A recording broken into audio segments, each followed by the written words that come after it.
to pray through the Psalms, we can look at Scripture itself. The Psalms work perfectly as prayers because many of them are prayers. Okay? So we have a list of Psalms that David used for different situations. So let's see. So when David prayed for mercy and love, he used Psalms 25. When he prayed for safety from his enemies, he also used Psalm 25. When David prayed for his guilt to be pardoned, he used Psalms 25. When David prayed for God's direction, he used Psalms 25. He kept using the same one, and it worked for everything. Okay, so these prayers made their way into the Bible passages. Many of the great teachers and authors of the New Testament actually quoted Psalms in their own lectures, letters, and prayers. So, Paul quotes Psalm 19 as proof that Israel has heard the gospel. Okay. Let's see. I'm skimming over this. Okay. This gets pretty deep. Okay, so Jesus quotes Psalms in prayer. If no other reason to pray the Psalms, we can follow Jesus in his example. Jesus Christ himself quoted Psalms in prayer. He quoted many scriptures throughout the New Testament as he preached and served in God's name. Okay.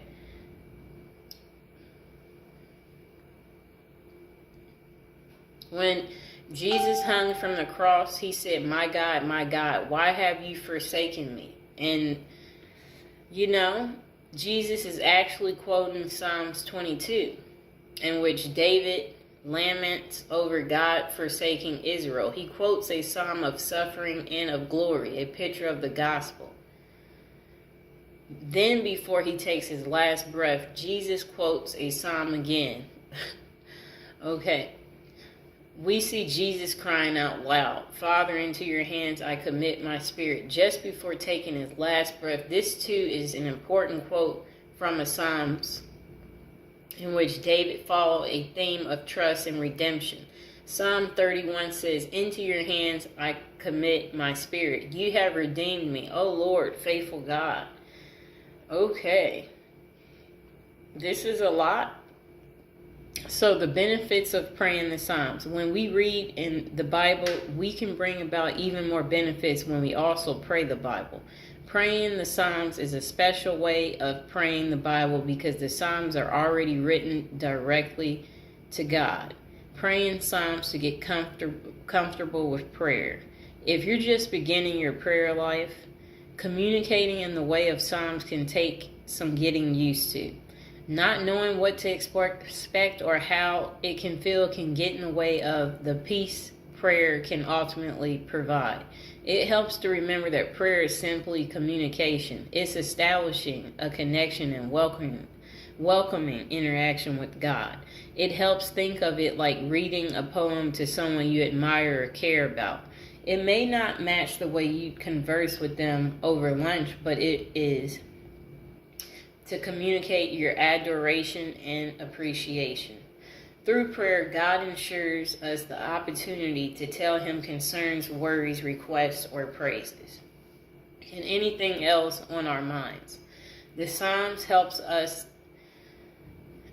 So, when things are hard, we're unsure how to pray, we can look to the Psalms for words that resonate with our current experiences. Using the Psalms to pray also gives us an opportunity to grow in knowledge of God through his words. So praying Psalms helps us express our pain. Okay?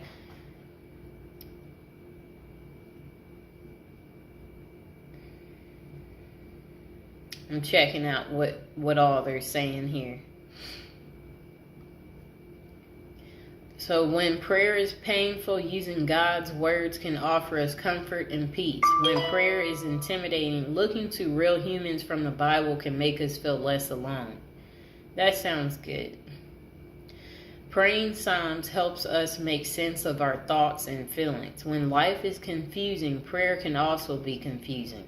But when we don't know how to put our words and emotions together in prayer, we can look to Scripture. When David is angry and anguished and grieved, his Psalms still reflect the goodness of God.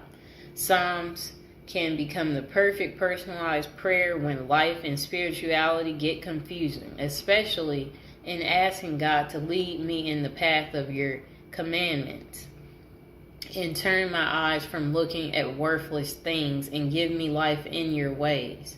Praying through Scripture in general can help us through confusing times. In fact, there are great examples of our biblical heroes quoting Old Testament scriptures in prayer. You can use actual prayers from the Bible as a template for your own prayers. Praying Psalms can help us feel closer to God. Okay? One of the biggest reasons we might struggle with prayer is because we don't feel like we know who it is we're praying to. We can't see God or hear His voice in ways when we talk to other humans. God can feel very far away at times. And, prayer is the way to move closer to Him. Getting into the Psalms helps even more because it's one big collection of stories, songs, and poems that depict a relationship. The Psalms tell the story of the relationship between God and Israel. Okay?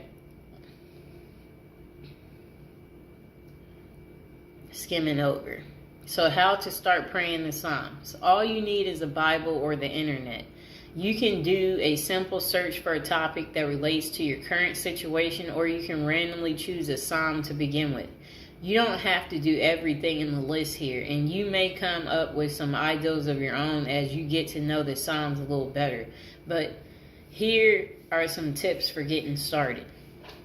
Read your Psalms in your own handwriting. Read through a Psalms and personalize it through drawing or some other form of art. Memorize part of a Psalms and incorporate it into your normal prayer. Read Psalms aloud to yourself or someone else either before you pray or as you pray. Meditate on a passage of the Psalms until it feels like your own prayer. Envision you're saying it straight to God. Make a Psalms your own by using I or we in the text. Copy the structure of the Psalms in your own written prayer. Insert words and names into the existing structure and use that verse. Because the Bible was written by people like you and me, many of the verses we find in Psalms can fit into our everyday prayer. Here are some Psalms to start with, based on the feelings and ideals expressed within them. So the different Psalms for protection is Psalms 27, Psalms 121, Psalms 4, Psalms 9, Psalms 25, and Psalms 116. Those are the Psalms for protection. Psalms when asking for help or guidance. Psalms 38, Psalms 70, Psalms 143 is the Psalms you recite when asking for help or guidance. Psalms of praise. Psalms 100, Psalms 145, Psalms 103, Psalms 34, and Psalms 8 is the Psalms for praise. Okay? Psalms of confession and surrender. Psalms 38, Psalms 130, Psalms 51, and Psalms 32.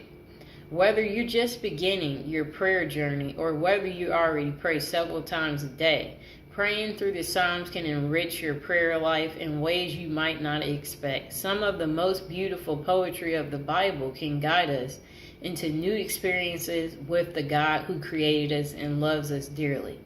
Start praying through Psalms today. It's a great way to accompany your own online Bible study.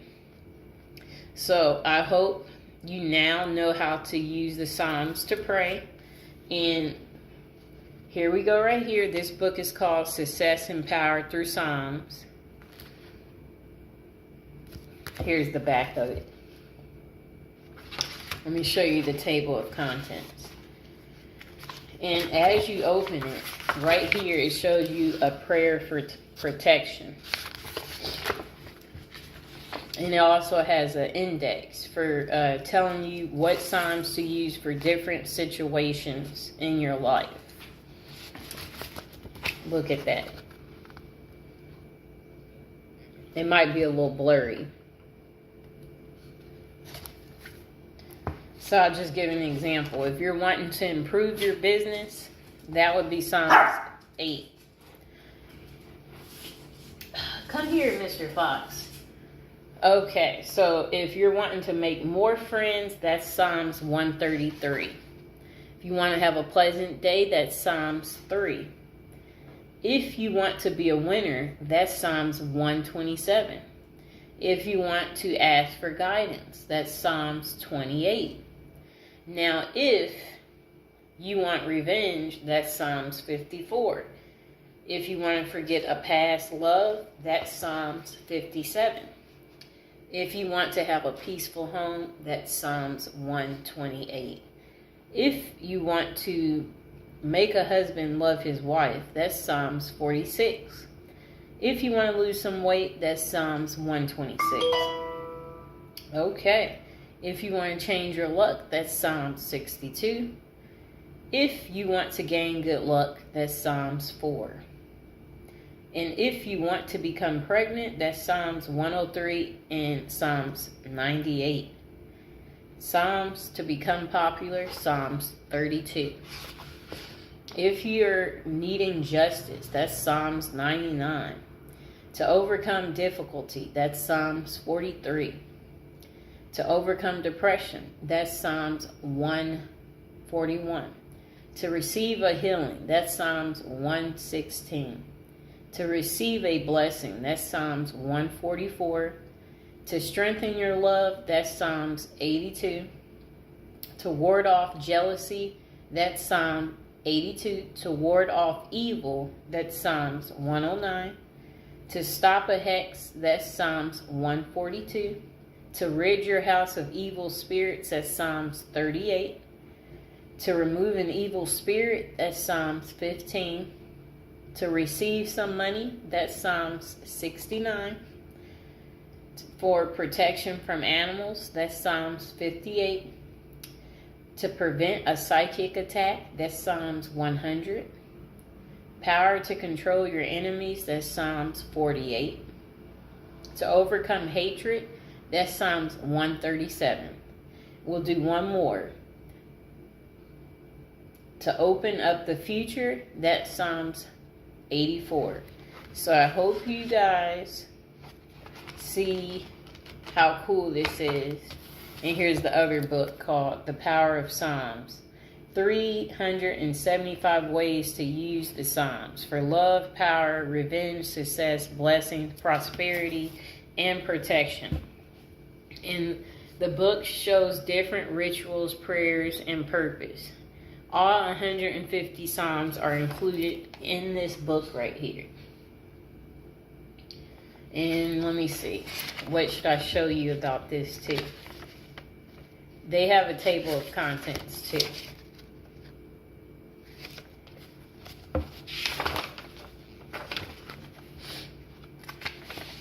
Okay, so their table of contents are similar where it'll give you example, like list all the Psalms for if you need protection or, you know, to better your health. It has like the Psalms listed to attract love, for gratitude, the answer to your prayers.